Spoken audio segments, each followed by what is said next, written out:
All right, we're recording. Trixie, if you could tell us who you are and what you do. Well, I call myself Trixie Delight. I am a German currently living in the UK. I make electronic music. I have my partner has a electronic and experimental music record label that I do together with him, and I have a radio show on which I present all kinds of odd and weird music, and I have a few sustainability projects I'm involved in, that kind of stuff, and yeah, that's Awesome. Yay. And I wanted to talk with you because, well, you reached out to me for a small thing that I did that I recorded like way back 20 years ago. And the radio show is really awesome. And what I actually wanted to know is like, how do you choose the folks that are on your radio show? Well, basically, I have a very, very odd kind of taste in music. That is a very niche thing. I'm interested in special ideas, in novel ideas, and I'm interested in authenticity as far as you can talk of that. Anyway, I'm really bored by mainstream generated music if it becomes too repetitive, although I can appreciate a really good pop song. And I think that creative expression is just available through a lot of genres that are not so present in media. And I found about 8 years ago, if I want to listen to that on the radio, I'll probably have to make my own show. So I really had been venturing through places like SoundCloud a lot. I'd connected to a lot of people on SoundCloud, making my own little kind of weirdo stuff. And I found so many people appreciate it, even though it lacked technique or lacked access to fancy production systems. People appreciated that kind of fun that was coming through. And I saw that with other people's music as well. And I just really kind of took it from there. I particularly sought out stuff that was underproduced, bedroom produced, unsigned. So basically, I still do the same, although I have different platforms to look for now. First of all, SoundCloud has changed. Obviously, there's fewer people allowing free downloads or downloads as such. That used to be different in earlier times. But now we also have that fantastic platform, Bandcamp, which allows to upload stuff no matter what genre, what quality, what idea you have of what you're producing.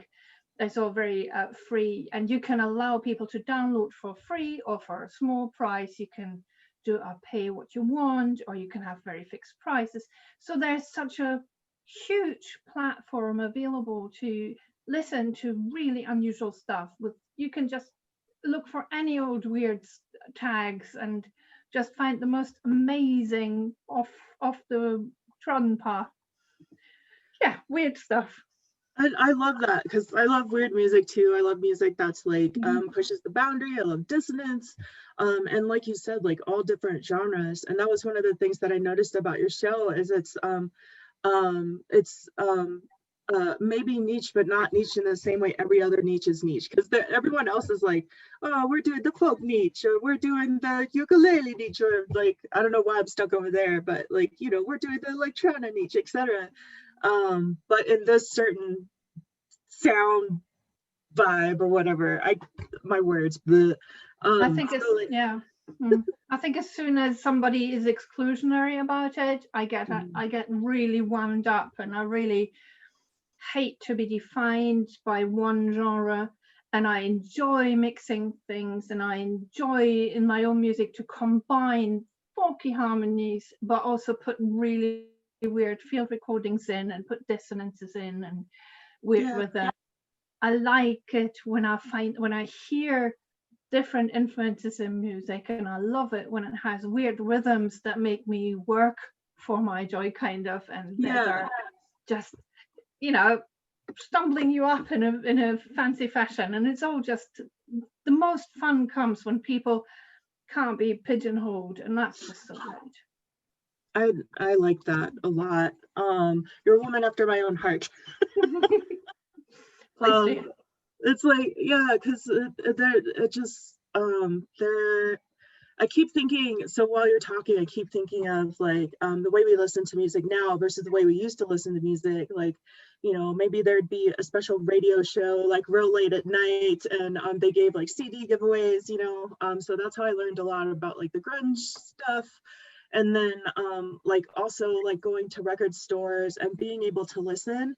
I remember when they started having those in the stores, it was huge. It was just like, oh, I don't like this. I'm really glad I didn't buy that. Or like this though, what is this? And now we have algorithms. And so like whenever we happen to listen to, it's almost like we get locked in a certain way. And so like, I like that you're like an example of like, if we really want to like kind of make our ears bigger, or even find new music and not get locked into a certain sound, which I believe is actually detrimental to consciousness. And I know a lot of friends are going to hate me for that. They're like, science. But like, I feel like you get locked in a certain way and it affects your psychology. And so you're actually really, it's work to like, you know, go through the massive amount of folks who are uploading things to Bandcamp and SoundCloud and finding things that you love on there. It's an enjoyable process, I think. Yeah, like flipping through the stacks. I must say the internet has really liberated me in that sense, because I never had much money to buy records. I loved records and I was a great music nerd, but I also had like the need to have constant new input and new tickles for my fancies, and which I put down to my ADHD. I need new excitement and discovering new stuff. So every 2.5 years I would change genres entirely. So I would go from David Bowie and Prince to suddenly I was a great reggae fan, and after that I was a heavy metal fan, and after that I was a blues fan, and then I turned into rave music, and then I had drum and bass, and in the meantime I had classical music, and I had Lorians, and it was just so much, and I hardly ever could afford to actually buy stuff that interested me, but I didn't know many people who would have it, so I could tape it off them. So I remember in the early noughties actually getting a really good internet access through my friend's flat. She went on holiday and said, you can have my computer, you can just, I'm away for 3 weeks, you just go on the internet. And discovering MySpace and spending all nights just researching all the magazine articles, all the weirdo bands, everything I'd ever heard of and remembered that I always wanted to hear. And it was just so amazing. I really went down the rabbit hole. And it was so great to do MySpace and then also discover that people actually make music that is just as homemade as what I make, and they upload it. And it's, you know, I don't want to be that person, but I thought I can do better. And that's just with me sitting there and hitting a cup with a spoon, obviously. So, you know, it's like really low tech, and I thought, if that's valid, mine is valid too. And then you had suddenly the ability to record stuff on your phones, which quickly, you know, turned into quite a good quality recording as well. So then going to SoundCloud and having this whole burst, and I'm not the only person. I know there's like this entire generation of people like us kind of saying, oh, we can use this new technology. We're old enough to have been through stuff like radio and discovering weirdo independent stuff, and we've kind of gotten the last inkling of a punk revolution and of an independent music revolution, so we know there is a life beyond mainstream. And then also going and saying, raising your voice and singing and producing sound and not just consuming sound is an important thing to be a whole human being. And I remember when I taught myself playing the guitar, that I thought, why should I buy music if I have a valid voice and a valid ability to create music on an instrument? And it was this kind of political and psychological feeling of, I had enough of what was given to me, and why is it not good what I do? And everybody, you know, like before we had the technology, everybody would have to create the music they wanted to hear because there wasn't any. There was no recorded records. There was nothing, you know. So although it's sad for like full professional artists who now feel that their ships are sinking and they can't make a living from it. For people like me, it's returning to a time where it was valid that you had a sound coming from you and you would sing, you know, in groups with the people when you were doing housework, when you were doing work in the garden, whenever you would sing your own stuff and you would have your own beats and things throughout the world. Yeah, and like what it's like, this is something that's always been with me, especially since like I think when I started having my own money, I kind of went wild, and like I would like listen on the radio shows and try to win CDs, and then also like, you know, go to the listening station and spend kind of a lot of money on new music, like a lot of compilations and things like that. And I went through definitely my grunge phase, and then jazz opened my ears a lot because I had to work to like actually feel like I could understand it. And then it introduced me to like kind of like world music at some point. And of course, I don't even know if we use that term world music anymore because it's, you know, Yeah, well, yeah. Western, yeah, Western idea. It's like everyone else but us is world music, which is frustrating because there's so many different kinds of music in every culture. And so my ears started getting wider and wider and wider. And I was just like so hungry for it. There were certain places it was harder and harder for me to listen to. I can't remember where I was going with that. Oh, the community aspect of it. Like almost every culture, even our own, like any of the folk music traditions and things like that, or even blues, or even the punk movement. It's like these things are very communal. Like it's like music is important for everyone, and everyone is a participant somehow. And somehow like Western music has made it to a point where it becomes a specialization.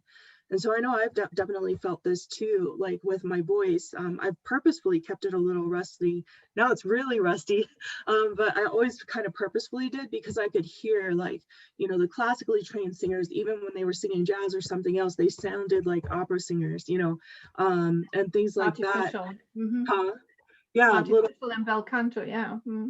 Yeah, often like very, yeah, it was like they couldn't bend any other direction musically, or if they were able to, they could get the sound, but there was something missing.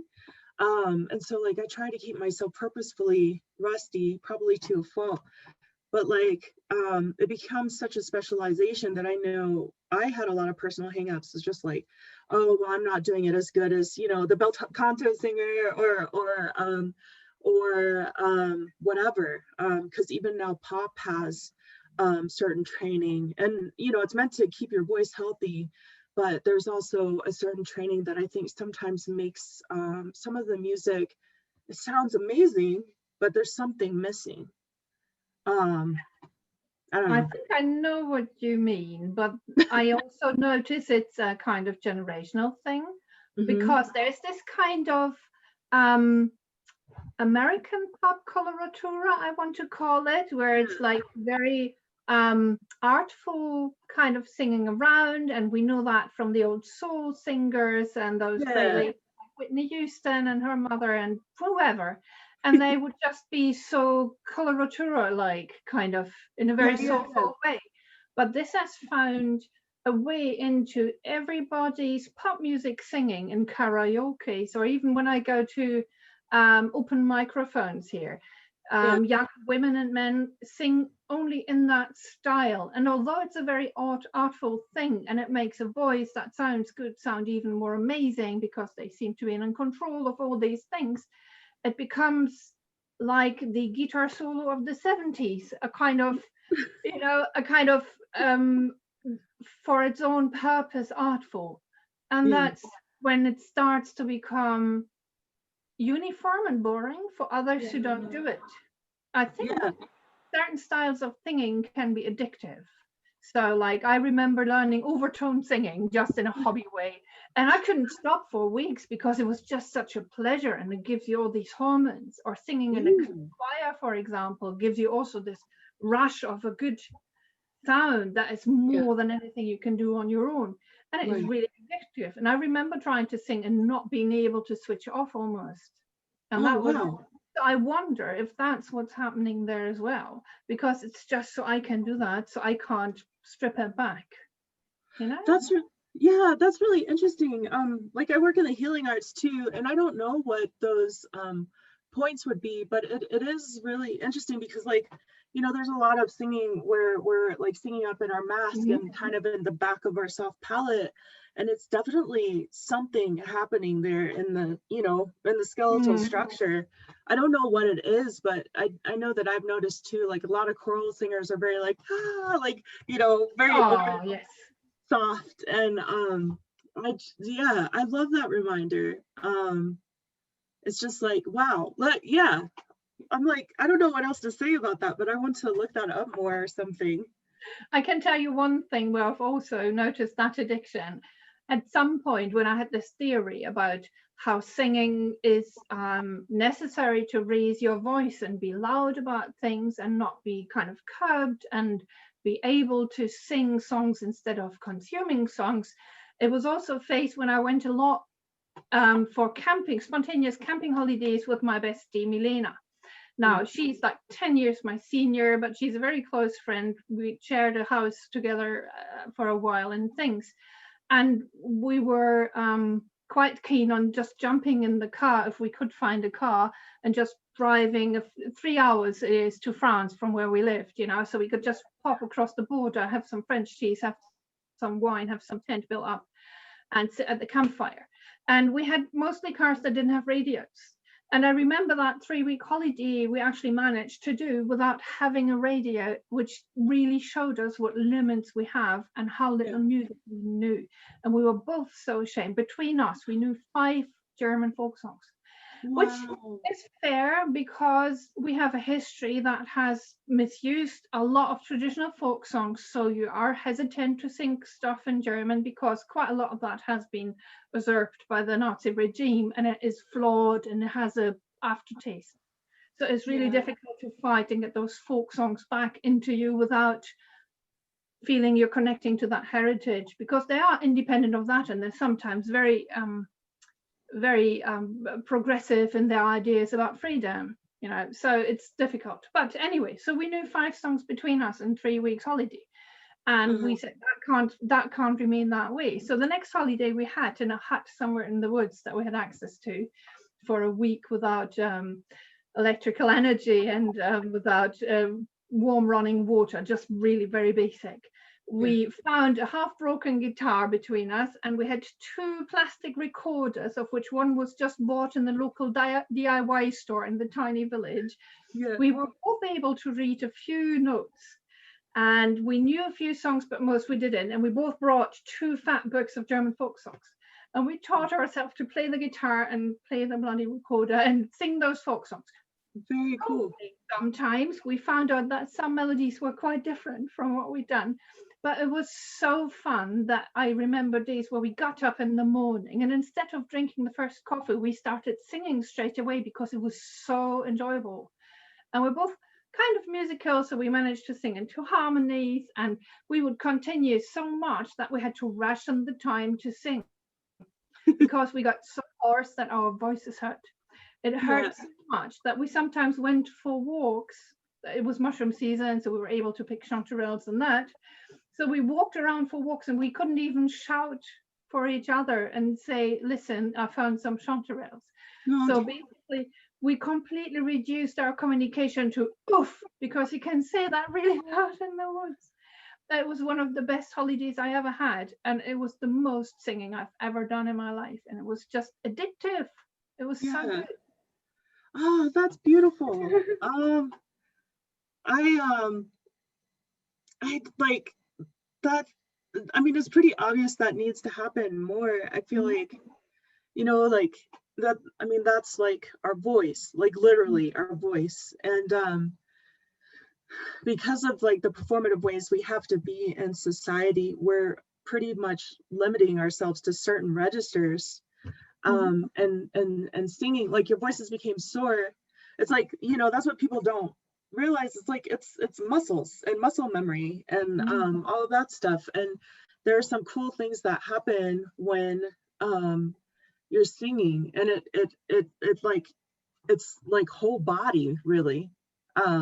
So I'm just really excited about that. I like one of the things that I wanted to study was sound therapy and music therapy. But a lot of times, like to become certified, it's very limited in what you can do. Because you know, you got the woo-woo folks and we're waving crystal bowls and things over the body and banging gongs and all the things. And it's really wonderful. I love that work. I haven't done it, but I've experienced it. Or standing in a singing bowl and then you walk out and you feel different for whatever reason.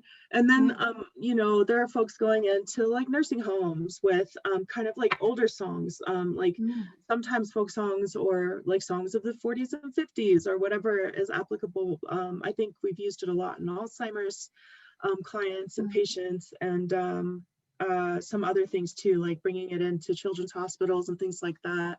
And often I feel like it's very limited in the way that it's used and not studied as much as it could be, for the sake of like healing and making people feel whole again. I don't know, that's what that was reminding me of.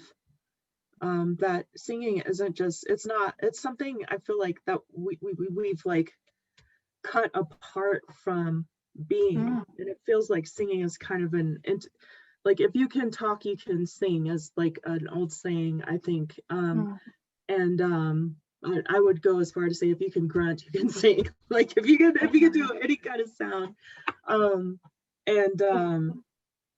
Yeah, if I regard singing as an expression of your voice in an order that puts a lot of emphasis on the sound quality and less quality on the spoken bit, maybe that would say, I think that would signal to people that they can use their voice whatever way they are able to in order to create musical structures. And that's good enough for me. But I know there's a lot of gatekeeping in music, and I don't know why. And I find it's a very, in want of a different word, I just try to call it patriarchal linear. Because it's so you're in or you're out, it's so you can or you can't, we are the ones and you aren't the one. And it's kind of this whole, there is no room for progress or development or worthiness on different levels. It has to be there. And I suffered a lot from that throughout my years, that I thought all the music that I create and that I listen to and that I want to hear was mostly male and male created, to the point where I always thought, oh, men who make music are the greatest, and I wonder how they do it. And of course they wouldn't let on how. And then I found out I can do it myself, and it's actually not that difficult. And they were just gatekeeping, not all of them. Sometimes I wouldn't recognize it because I have internalized that, obviously. So I was just like, oh, I can't. But I think it's a very weird approach to music. Also, what is counted as music is a very dominated place. So I, in a lot of groups, for example, for ADHD, where people ask, how are you creative with ADHD? What are you doing? And I will post, I make experimental electronic music on the computer. I record songs and sounds, and I sing, and I warp that into it. There's always a man who's a guitar collector who buys a lot of expensive guitars, who thinks he's able to tell me that I'm not making music. Yeah. But he is, because he buys these expensive guitars. And I think you're probably less creative than me, because I try to make it work without any of those fancy gear. You know, I made it work, and it's still music, and you know, that's good enough for me. And I find it quite difficult, because I think it's throughout the development of the last 100 or 150 years of music that it was suddenly declared worthy music. And European concert music, aka classical music, we now know this is not a term, because there's classical music in all kinds of cultures, you know. And it's also what you said about the singing, the bel canto, that is from the Italian gondolieri, I think, and from the Italian way of singing folk songs, derived into this concert music singing style that is a very artificial singing style as well, which in Europe people would now think, oh, that's a proper singer. They aren't. They are one kind of singer. And then you look at people like I wish, Sanko Namchilak. Have you ever heard of her? No. She is a Tuva born lady, and she came from Tuva overtone singing, which as such seems to be already breaking a barrier because women apparently were not supposed to sing in that culture. Right. And she developed freestyle singing from that, and she has made a fantastic recording that I can't listen to in one go because it's quite exhausting sometimes. Yeah. But she is ululating, she is mimicking bird voices and sounds, she's narrating things by singing and vocalizing, and that's just such an amazing world. And that's all music, and that's all still voice work, you know. I don't know where I went with that, but I think I like that people try to hack away at the boundaries and try to tell you again that this is all music, and that actually before recorded music happened, there was so much more available as well. So I've heard the theory that the recording on the records, first of all, produced a different singing style. So the first recordings of, for example, opera tenors and that are really weird to listen to because they have still a singing style. For live recordings with the orchestra, that live performances with an orchestra that hasn't quite tuned well. So they are singing in a much more vibrato to hit as many tones that could fit on that line as they could to make the orchestra all together sound better together or something like that. Whereas if you have a record with a recording, you have to have a really good pitch so it all sounds pretty good on the recording. Whereas a live performance can be much more open. And that even classical music that people say, oh, it has to sound like this and that, had quite a lot of stretches. Classical European concert music, obviously, had quite a lot of stretches that were actually improvised with by the musicians. Like Mozart wouldn't write it all out, Bach wouldn't write it all out. But people don't remember that because they think they have heard the definitive version. And if you can't play that, that's not music. Did you know that? Yeah, I've heard that in a class before, and I took major offense to it. The professor of that class was like, we're talking about serious music here. He didn't do the scare quotes. I'm doing the scare quotes, but he said serious music. And I put my hands on the desk and I'm like, hold on. Like, I just couldn't, it just came out of my mouth. I'm like, hold on, what are you talking about? Serious music. Like, this music is, you know, it comes from a certain time and place and certain reasons, right? This wasn't even the people's music. It was the music of the regality and like of the nobles, right? And so I'm just like, hold on a second, serious music? This is like really messed up, and I would please like to check you right now. Yeah, totally. I mean, and that I've watched one really fantastic documentary by Derek Bailey, who's one of the great people of free music, and he has made a 3 or 4 part film thing. I don't know if it was for the TV or watch, and it's called On the Edge. He travels through different cultures and picks out certain music styles and shows how improvisation and free improvisation by normal people was the bigger part of a lot of the music in many cultures, and even in the European classical concert music. And he makes this whole arch, and it's fantastic because he goes to India about the ragas, which have such a seemingly strict structure, but you're asked once you sing that to make a different thing from it under the same rules. And you have flamenco music and flamenco singing, and you have church communities in the Hebrides who have a free-floating singing style and not fixed church songs. And it's just such a great documentary. Just watch it. It makes you happy. Tell me what it's called again. It's by Derek Bailey, and it's called On the Edge. On the Edge. I will look for it. That sounds fantastic. And I want you to send me the name of the tuba singer you talked about too. There's a tuba group that came here, women's group. I think it's Tuba Tatsi or something. I have to find it. I'm not remembering quite what they were called, but they played here at a place called Swallow Hill. And yeah, it was the first time I saw women throat singers. Other than like Nina Hagen or somebody, like, you know, like I was just like, what? This is cool, because even here in Denver, the folks who are throat singing, I haven't seen any women or femme presenting folks. It's always been the dudes who are doing it. And I don't, yeah, that's, anyway, yeah, I wanted to definitely get that name. So are there any things that you're doing right now, like special projects? No, I'm a bit, I was so busy with other things that it's kind of all dormant. So I do make a bit of music still, but it's been such a weird year and such a weird circumstance that it slowed me down. Definitely, I didn't keep up the good everything.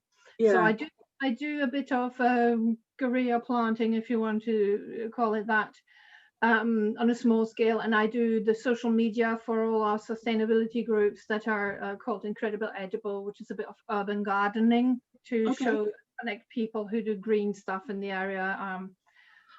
So I've done a bit of that planting kind of just opposite my house and things, and try to involve people there. And I have a tiny library in front of my house. So on my drive, because I was inspired by a friend who did that in another part of our town, and I thought, hang on, I can do that. I'm a former bookseller. It would be dead easy to put up a cupboard. So I can totally recommend that. Put up a cupboard on your drive if you have the space. Yeah. Make something with doors so the rain doesn't get at it, and then people will donate books. And you just put some books in and you make a little sign on it, and people bring books, people take away books, and currently we have more books than fit in, so we have to have a space in the house for that. But it's really amazing. We have a small row of children's books, and we have a lot of, romantic novels and autobiographies. We have the odd golfing or military history, which suddenly weirdly disappears, because I'm allowed to kind of have a bit of an eye on what's going on in that library, and I'm not keeping the military. So yes, yeah. So that's good. I know. I think one day I will do that too. I've never owned a bookstore, but I do own 3,000 books. And like, I'm to the point where I'm like, oh, okay, I'm starting to get a little anxious feeling because there's so many books in my small space. But like, and I mean, this is nowhere near some of my friends. Like, I've definitely, like, I had a friend who had 10,000 books. And they had a very large house, but it was still like wall to wall,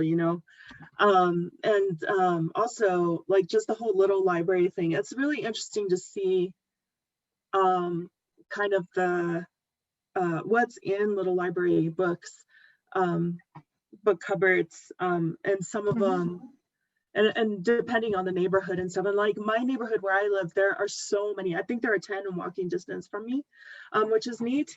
And there are a couple that are just like, they always have like amazing provocative books. And then there are some that are just like, oh yeah, we know what this house is about. Like, sometimes I want to like kind of just like stick things in there that'll ruffle some feathers. I'll probably will at some point. Because that's fun for me. I think it's probably more of a communal idea, more up in the north of the UK. I know definitely that it's not that common here, and only has become common in recent years. I knew it quite well from Hanover, because Hanover has a lot of alternative scene, is a bit poorer than this area here, and a bit more working class. And the districts I lived was full of lovely migrants and working class and single moms and students and artistic people. So it was a lovely mixture that is kind of course, adopting these ideas instantly. So we had a lot of that stuff to do. I never needed to do that myself, because it was just available. And now I arrived in Surrey 5 years ago, or 5.5 years ago, yes. And I suddenly see, oh, this all doesn't exist. That was quite a shock, actually, to come from such a like vibrant culture and not knowing what I actually had, and then kind of seeing, oh, there's no galleries, there's no pop-up art spaces, there's no music on the streets, heaven forbid, there's no little stickers everywhere, there's no graffiti anywhere. I felt like really lonely. I felt really quite unhappy. What are some things that you're doing to like balance that? Well, after the initial shock, I kind of started to actually, I really found Facebook quite helpful. So I started to connect with, more local groups to see if anything is. And then after about half a year, a green drinks space popped up. So I think green drinks is a thing in the United States as well, isn't it? It is kind of a loose. It's thought to be a kind of local pub or space meeting where people can just come, and all the people who are interested in sustainability and green ideas can just meet up and see who else is there in that area. And then two ladies actually started that here, and I was so glad. And I was to like maybe the third meeting, I suddenly found them because Facebook recommended. So algorithms, not all bad, fortunately, or they wouldn't be so so devilish. and I turned up, and it was just really great because suddenly I had connection to those two ladies who were at that time creating a company for organic deodorant with 4 ingredients. And I met a lady who had a nappy library for reusable nappies for young parents to try out if they can use a sustainable method. I met a lady who had a eco wares company and things. So I started connecting. This is how I was able to develop the things together with those people, like the incredible edible thing, and the lady, the lovely woman with a nappy library, and me. We started together with a few other friends to have a cooperative to buy organic food because there wasn't an organic food shop. And I went to a choir because I was so desperate, and they have quite a good European classical concert music choir. So I was on a rather high level of singing, and I enjoyed that. They had a very progressive piece at the time, A Child of Our Time, which is a piece that is about the young man who fled from Hanover, a Jewish boy who fled to Paris because he couldn't find any jobs, and he's tried to stab a German diplomat, and it was basically the incident that the Nazis took to burn down half of or all of the synagogues in Germany. So it was a piece. It was a piece that was very strong, and it is a very modern classical piece of music. So I was really attracted by that. Sadly, it all went back to Baroque and to rather artificial singing. So after a while, I met a lot of people still there. So I've connected to a few sustainability people again there. So that was quite good, and that was how I worked my way into groups and found connection, which I needed. Yeah, it sounds like you're doing a lot of work on the community level, and also like kind of like green efforts, and maybe even some activisms. To a point, because I don't have citizenship, so I would attend a rally, but I don't dare to go currently because I'm currently applying for a British citizenship. So one of the things is, of course, they want to see if you're worthy. And we had a lot of Extinction Rebellion going. I don't know if it was such a big thing in the United States. However, it was quickly kind of criminalized, and it was also put under observation from the Secret Service, so to speak.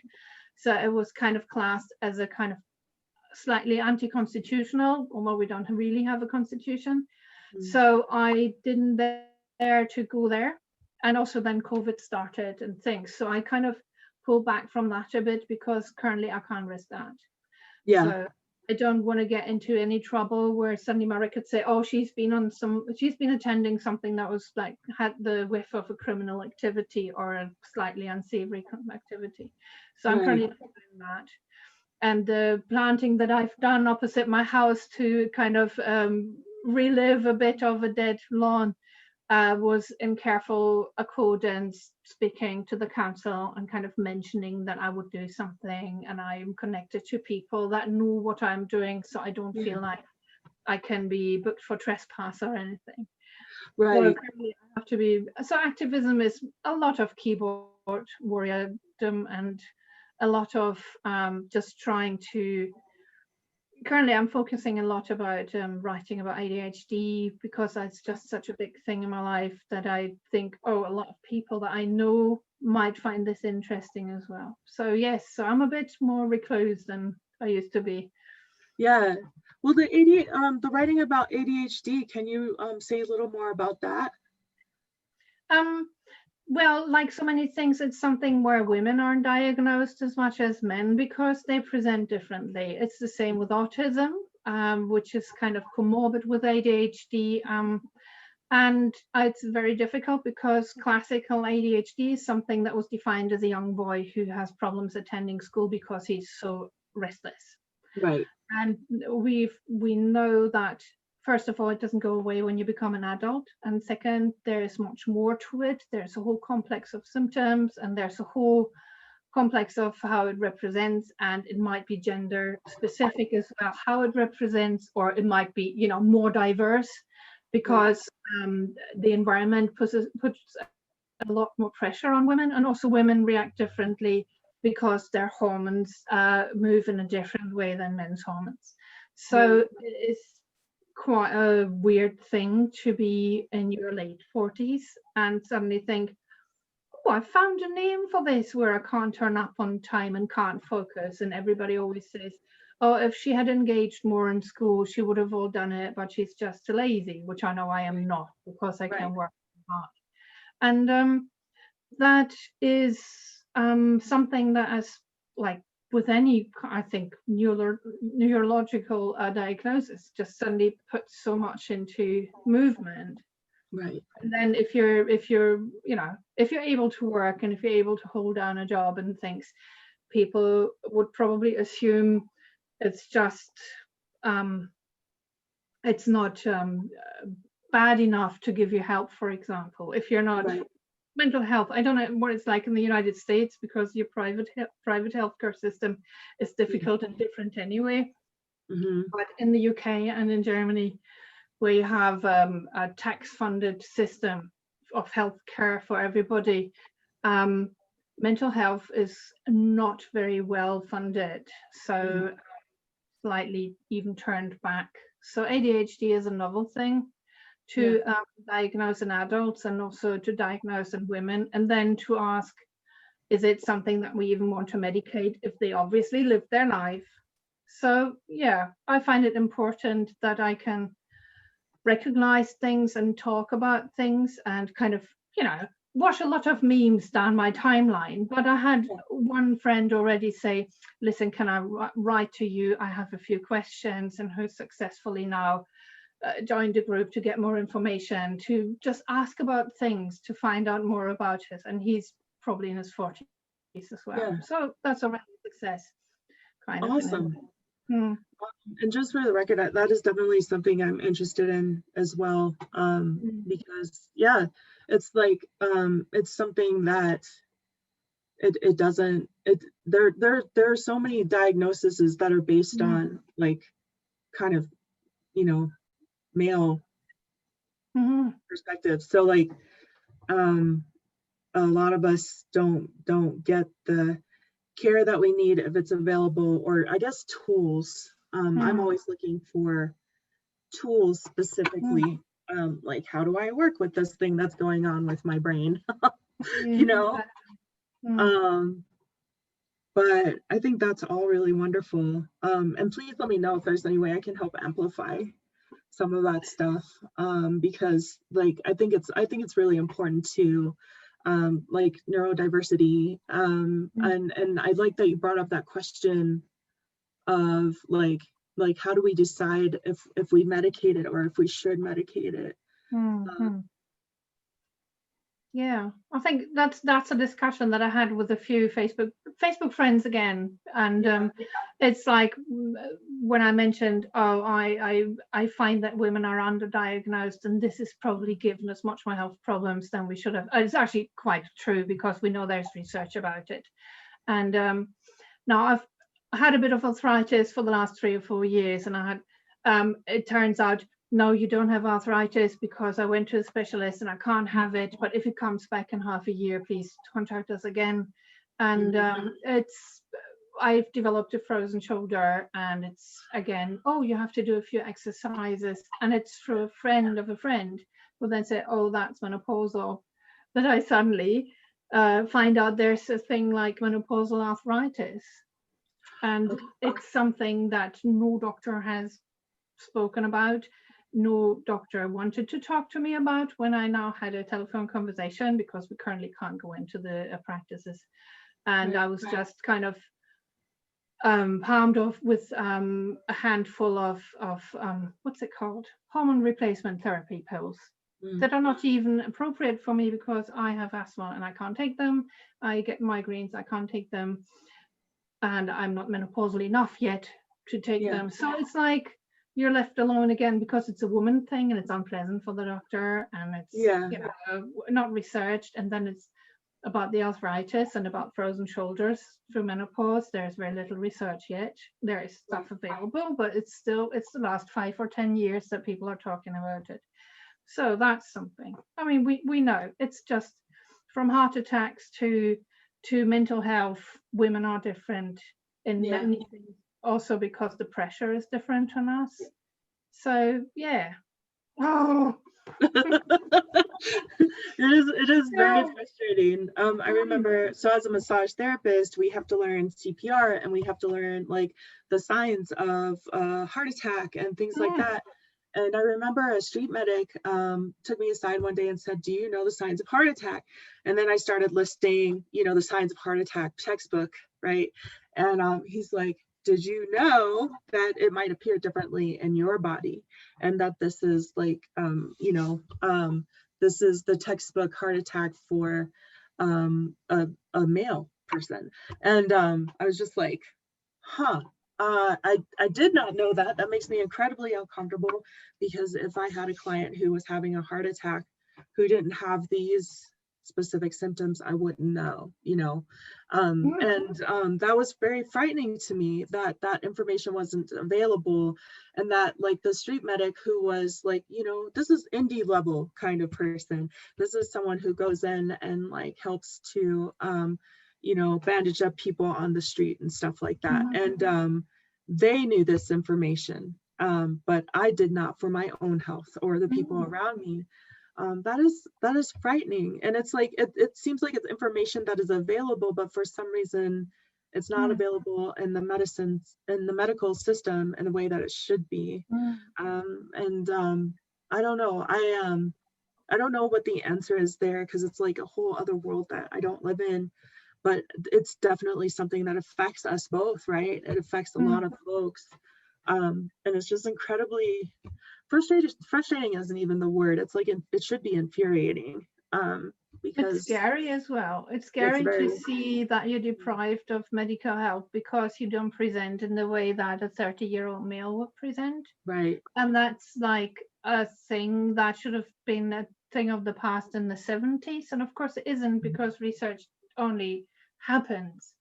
And I researched heart attack in women after a colleague of mine 7 years ago nearly lost her mum. Her mother was obese and was a strong smoker, and she suddenly had those excruciating back pains. And she was sent home twice with a gel to put cream on her hurting back, and she nearly died because she had 2 heart attacks. And that was something where I thought, oh gosh, I'm going to look that up. I can't believe this is still happening. Right. So of course we're living in the present where suddenly these things are being researched, because there are now enough women in the medical profession to have funds to do this. So it's such a long and slow. It's a bit like trauma therapy or anything. It's just so we're in the middle of finding out that it's still developing to accommodate for us, and it's difficult, I find. I mean, yeah. And this is the kind of thing that like I have ADHD too, so sometimes it's hard to like follow through on some certain things. Like I just it's like, oh, shiny.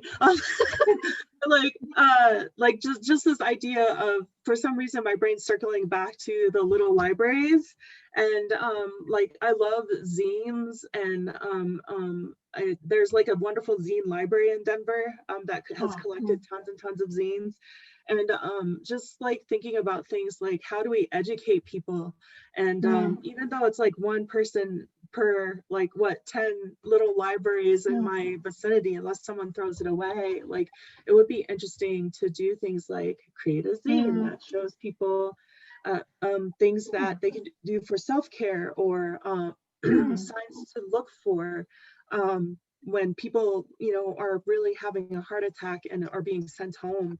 Because I've definitely heard stories like this before too. It's just like if a client comes in and there's like this, you know, muscle tension, that's actually a heart attack. I should know what the signs are so that I can tell them, oh, hey, you need to call 911 right now. It's just mind-boggling that all this information is kept from us. And I think also maybe even from a lot of professionals in a certain way. I don't know if that's true, but it just seems like either that or it's just like some extreme case of negligence, just abhorrent, you know. I think it's a combination of lacking funds. I don't know what else to say about that. No, I think the medical profession is under a lot of strain, particularly in the UK. And the medical profession is under a lot of strain currently, particularly in the UK, but also in Germany. So funds are being cut. And I think once you're established in your practice, the incentive to learn new things is not really implemented in the job. And it's probably sometimes overwhelmed by paperwork that needs to be done as well, which is important, but it kind of takes away from the time you have for actual active looking for knowledge, and the monies are being cut back. And I think the problem is that companies who are interested in selling products, and that's still their right because we still live in a consumerist, it's the way it is, let's say, they have the funds to do the education, to do the to spin that variety of idea they have about a disease or an illness or an ailment that people have in a way that fits them best. I see that because I am also interested in organic agriculture, and I know that a lot of farmers only get the information from the people selling the fertilizers. So conventional farmers have a very skewed and twisted idea about how organic farming works because fertilizer companies are not keen, you know. So they get the caps with the Monsanto logo on it. They get the seed samples. They get the free courses on how to manage this and that, and they're all financed by companies who have the money to throw it around. That is not necessarily the proper information or the whole truth. And it's the same in any profession, I think. In particular, if you don't have funds aside for training, for retraining, for proper education. And that's, I think, to circle back to what I'm doing is, I'm telling you I'm menopausal, and I'm telling you I've experienced that, and I've told about 20 people now. And they're all full of my information about how menopausal arthritis is a thing, because I can't imagine why no woman in my environment has ever heard of that. So they need to hear. And when they've heard of that, I'm vocal about it, and I think I can talk about it, so they will feel like they can talk about it if they hear somebody say, oh, I have this weird arthritis. So we have to create this alternative position on things ourselves through the medias we have. And I'm probably not putting an article up on Facebook because I have other things to write about currently, but you know, I will, if somebody says, oh, that's odd, that happened, I will put my piece in and say, listen, I've experienced this, could it be this and that? And I think that's already quite a lot of work. I don't know if I personally would be able to do a zine, for example, but if there was one, I could probably write about my experiences, you know, but I know for a fact I can talk about this, and I will talk about all these ailments. I will talk about what's it like to have ADHD as a woman. I want to talk about what it's like to feel I have ASD, autistic spectrum disorder, as a woman, undiagnosed, and I won't get a diagnosis soon because of COVID lockdown. I'm still in the queue for 3 years now just to get a diagnosis for this. So, you know, I'm not urgent. I'm not suicidal, so I'm not going to be treated urgently. So go figure. Yeah. And that's, so yes. Let's talk about it. That's the media that we have, you know. That's well, thank you so much. I think those are all like really important topics, and they're definitely close to my heart as well. And I think that's a really important point, is like A lot of times we don't have the time to, like, once we see these things, we don't necessarily have the time to be able to get the word out to other people. And so it's really cool that you're doing what you can, you know. I think that's really important. And it's just kind of like that whole idea of, like, you know, you have a candle and you light someone else's candle, and many more candles get lit from that. And there's like no you know, hold on controlling how that's going to happen. It's just like, I have this bit of information, I tell a couple of my friends, and then they tell their friends, etc. And like that's like a wave underneath the kind of you know, lack of information that's available for these things. I think in a lot of ways these things have been lost. Like we were talking about like folk music earlier, and I think in a lot of folk traditions, like I know here in my neck of the woods, I've seen a lot of awakening of folk traditions in like medicine and herbs and all of those kinds of things. And it's also happening with folks who have been debilitated by different kinds of marginalizations and like, you know, the imposing of other ideas. And I'm not saying like Western medicine is bad, because like if I'm having a heart attack or, you know, cancer, I'm probably going to go to the hospital, right? Like, so like, knock on wood, but like, there are lots of other things that we've learned through folk traditions that are like kind of poo-pooed a lot of times. And I don't know, I'm just happy to see a reawakening there. Because like you said, there's only like so much work and headspace we have. There's only so much work we can do, because there's only so much energy and headspace we have, because we're also trying to live our lives. Yes, but I admit, I've in particular the herb tradition and the herb lore is something that I absolutely love. And I notice how this is in the European culture, this is mostly a female culture, because they're the ones who have done traditionally all the herb healing and stuff, but also the cooking, and that's part of your nutrition and part of your health and things. So I actually think I grasp the last strand of women traditional herb lore by my mum leading me through the garden and showing me where to pick the parsley for the pasta sauce that we made, kind of, you know. It's like there was no medical knowledge, there was no, apart from that she would take the time and say, oh, you'd rub that, it smells nice. And when we would have a barbecue, she would throw some on the coal because it smells nice. So that's the most rudimentary leftovers of sending things up in smoke and finding stuff that is nice and kind of good for your spirits. I'm a non-spiritual person. I'm so not spiritual, apart from greeting magpies, because you have to greet them so they don't steal from you, you know that. Right. Yeah, so that's about the only thing I'm superstitious or spiritual about, as far as I go. But I can totally see how mental health and having certain ways of ritualizing things can connect, and I can totally appreciate that. But I really like to have a knowledge that I can use a handful of herbs and make my cold better, you know. And I think everybody should know that. And I find it very difficult that it's not acknowledged by doctors in this country. And I remember having some kind of ailment. I think maybe it was my stomach or maybe it was my cold. And I said to my GP, female GP, and I said, is there any herbs or anything that I can do to support this? And then I got the copies of my medical records, because I needed it for application for my status to remain in this country. And it said, interested in homeopathy. You're like, wait, what? No, it's not the same. I mean, you know, so it's like even the confusion about the alternative approaches to things. And plants, a few plants have an actual proven benefit, and you know quite well what's in them, and there's research, and this is all really just believable, and it's not just made up shite about whatever.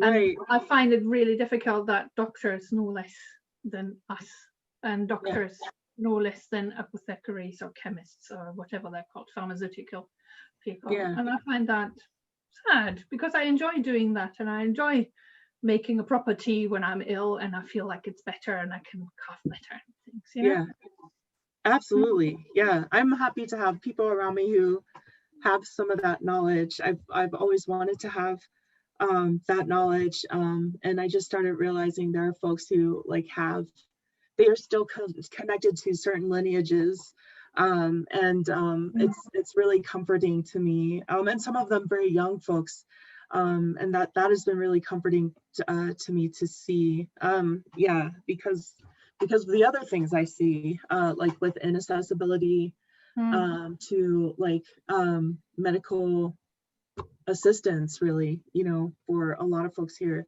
in America, because of the privatized system. But yeah, I would love to know, is there anything else you want to talk about or anything else you want to add? I'm kind of talked out now, I think. I can probably talk for forever if you give me any crystallization point. I have an opinion on everything, you know. But yeah, that's the great thing of ADHD is the oversharing, isn't it? Yeah, like, and then you can always circle back, and yeah, there are definitely certain boons with it, I think, for sure. And it's been stigmatized in a certain way, a little less stigmatized now, thank goodness, but like definitely ADHD is a neurotypical brain working that folks have stigmatized in certain ways. I always tell my students, learn how your brain works and work with that, because I think a lot of, and I'm hoping we're in the tail ends of that, I think a lot of what we're taught is like, if your work doesn't work in the supposed atypical way, you have to medicate it so it's closer to that atypical, you know, to that typical way or whatever, not atypical, to that typical way. And I don't think that's fair, and I don't think it's helpful, because there are all kinds of different ways of brains working that are actually beneficial for all of us. I believe that. I don't have like any training to be able to be certified to say anything like that, but like that's kind I think culturally we can certainly say that if we didn't have this kind of mind that it goes for the shiny bits or the interesting bits and then really doesn't let go and research it. I mean, I have insular knowledge about so weird things, you know, because I've read up on it and I couldn't let go. I can tell you a lot about organic agriculture just because it was my what's it called, special interest for more than 10 years. I can tell you quite a lot about herbs and edible plants because I love food and I love to research about, I collect spices and herbs. Yeah. And I'm just so, that's something, you know, it wouldn't happen if I didn't have ADHD. I wouldn't be like that, or ASD. So that is, of course, a great thing that I can thrive on. And now I just have to tackle the household somehow. You know, if I have to, well, we'll get a cleaner, whatever. So. Yeah, that's what I actually have been thinking about that myself. Some time ago, I had a very good friend who said, I can come every 2 weeks for an hour or two and help you out, and you give me like 6 quid, 7 quid, something. And we did that, and it was quite fun. But of course, I moved here, so I now don't have any money. And but you know, that's all possible, and I shouldn't feel guilty about it. That's something that I learned, that I shouldn't force myself and then not achieve and then feel guilty because somebody said women are supposed to do this and they are supposed to feel orderly about it, because I don't. I always say, oh, I lack an enzyme, you know, I can't.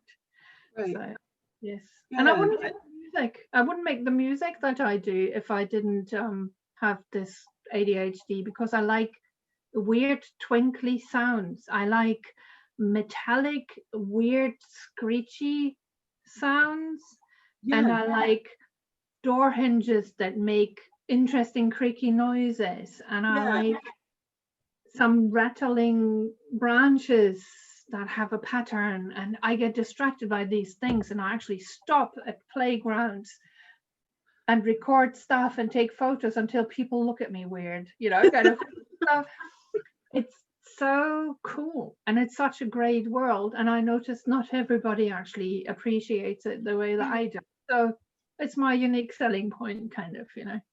I love that. And I think, and that's one of the reasons why I wanted to talk to you, is because like, I can't remember when I was talking about this in this conversation, or it was in the last conversation I had with another friend. And we were talking about how, so we're talking about the importance of different brain workings, but I think it's also important to note the importance of creative people and artists. And I think a lot of us remind people to pay attention and to look and listen and all these other things. And so I love that you're like entranced by these, like, you know, the sounds that are just happening around you and stuff. And I think a lot of the music that we're listening to now polishes those sounds out, you know. And it's I don't know, it's just very interesting. I know there's only so much we can pay attention to, like a certain percentage that's very small for most of us. But like, yeah, there are things that are shiny, there are things that are happening that maybe if we saw them, it would take us out of whatever headspace that is creating the terribleness that we see. I think a lot of the time I feel strange and alienated when I'm in surroundings that I don't know. So I have often noticed if I go on holiday on my own that I create a mission for myself, because the first day, inevitably, I'm really unhappy. I think, what am I doing here? I don't know these people. They speak a foreign language. I can't deal with this. This is all too much.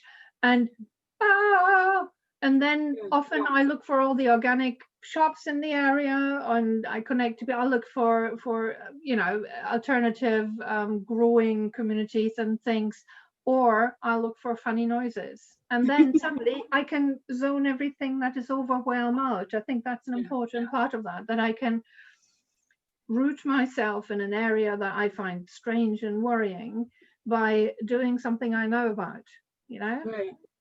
The other thing I do is sit down in a cafe and just sit there. So the world is not happening at me while I walk, but I'm rooted, and the world can, you know, walk past me and present itself rather than me being exposed. Weird, isn't it? No, I don't. It reminds, actually, that reminds me of meditation, and that's exactly, you know, one of the things I learned about meditation is like everything is rushing around and, you know, it's crazy or whatever. But if you sit rooted, like a lotus flower or whatever, you know, that's often used, that all this stuff can move around and stuff, and you're able to breathe still. And you're just noticing it, not, you know, applying any subjectivity to it, just like, wow, this is happening right now, and then letting it do as it does. And that's definitely a hard exercise. I know with the current climate that we're in, it's very difficult to be like, I'm going to sit here while this is happening, not being like kind of apathetic or anything, but just a way to be able to access your own thoughts, because all that stuff can like pull you away. So you're able to meditate. That's great. I'm not. I've been something, because of the way my brain works, I found that mantra meditation is very helpful, and because it gives my brain something to chew on. Otherwise, I'm so scattered most of the time for just sitting and being quiet and like grounding in. So like I really like mantra work, and that could be anything from like I am clear, you know, and just repeating that over and over again, or maybe it's from a different tradition or something like that. It doesn't necessarily, I don't necessarily need to know the meaning sometimes. It's just giving my brain some kind of pattern and sound pattern to chew on, so that it can be like, shh, this, shh. Yeah, I can't do that. I'm so stressed by meditation, I fall asleep. I have this kind of vaguely, you probably can't call it narcoleptic strand, but I definitely feel if I'm stressed, I can often get really tired and just zone. I'm gone. Yep. You know, I've tried it, but yeah, okay. How can people support the work that you're doing, and kind of contact you and things like that? How can we do that? Well, we got the tcfsr.net. That is our record company, and I'm an artist there. So that's the easiest to remember and to write to me. I'm obviously on SoundCloud because I love that platform. It's changed a lot, so I'm not using it as much as I should, but that's still there. That I would think are the main avenues to get in touch with me, and also to see what I'm doing, because all of our records, record labels output is on Bandcamp and available for pay what you think it's worth. So everybody, whether they have money or not, are able to download my music. And if you have money, you're welcome to pay. But if you don't, then you don't. It's like, that's lovely. And we found that's been much more successful than asking for money straight away, kind of, because then we have more people who can support us and just enjoy it. Awesome. And I want to reemphasize too the way that you promote other folks' music. It just feels like you both get really super excited about the things that you find on the internet, and how just play it because you love it, and I find that really beautiful, and I think often I've gotten the feeling that you put it in front of the work that you're doing as well, and it's not even, it doesn't even feel like there's any kind of agenda or anything. It's like, we love this, we want you to hear it, and that's really fun. And I just wanted to mention that, and where can people get to that radio station? Well, you can find the podcasts on the tcfsr.net website. So that's under /podcasts. That's the easiest. But you have it's on Radio Woking. So this is our local radio station that's independent and is broadcast from. It's actually a studio and a school here. So we have to be careful what we say sometimes, and we can't be political, which is a bit sad, because I have been on a previous radio station which was properly independent and properly funded, and we were able to do all kinds of political stuff and also have a bit more swear words, which sometimes is unavoidable. Right. But it's Radio Woking, fantastic. They broadcast our stuff, and on tcfsr.net you can also find always all the links of the songs and the artists we play, because that's half of the fun, is that you not just listen to any old music, because we don't have any old music. We have interesting and challenging and diverse music, and it's really worth checking it out. And I do know that we are very privileged, because we are in a situation where we don't need to earn money with our music, and we don't need to earn money with a radio show. So we're spending a lot of time creating that, because we do it as a hobby and we're able to. And it's fun. Sometimes I'm not creative enough to make much music, but I'm always kind of keen to listen to weird stuff. And I'm always keen to show how exciting people are. And I get so offended by music that is so samey, you know what I mean? Yeah. It's like when I tune into a radio show on any old commercial station, and it's like the first 3 songs you think, oh, I haven't heard that from the 80s in years, that's actually quite nice. And then you listen to the next one and think, oh, some nice rock from the 70s, that is such a lovely song. And then it's just that and that and that and that and that. Like the last 30, 40 years didn't happen. And everything played from the last 40 years is only super mainstream, financially well-weighed kind of maximum saleability advertising environment. And that's not music. That's drug. That's like a boring drug to sell your shite. And I can't. Yes. So offended by that, you know. Same. Yeah. That's why I make the show. Well, thank you so much, Trixie. And I would love to. Obviously, we talk outside of this as well. If there's anything I can do to help amplify the work that you're doing, please let me know. I think you're awesome. And you. Thank you for having me. That's so great. That felt quite for me. Thank you for talking with me on COVID Chronicles. I'm gonna go ahead and close this up.